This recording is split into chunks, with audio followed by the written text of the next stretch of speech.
Welcome to Samba Samba. Enjoy the video. You begin by powering down and unplugging the console. This removes live current and reduces risk. Once done, let the unit rest for 10 minutes so internal heat dissipates and work on a clean, static-free surface. Use a Phillips #0 and a tray for screws. Make sure to note screw locations. Carefully remove the top cover and slide panels. Do not force clips. This first access step exposes the fan housing and dust paths, which is exactly where you need to focus next.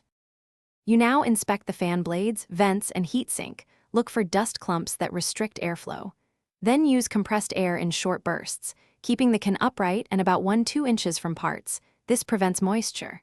Make sure to hold the fan spindle so it doesn't overspin. That avoids bearing damage. For stubborn residue, use a soft brush and a cotton swab with 70% isopropyl alcohol to clean surfaces gently. After cleaning, re-inspect to confirm airflow paths are clear before reassembly. You reassemble the console by reversing steps.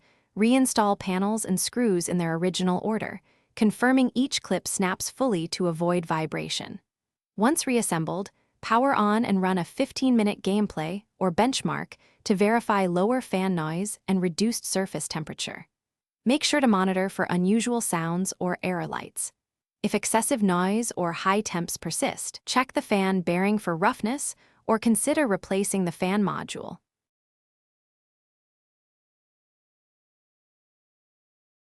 Thanks for watching. Consider subscribing if we helped you.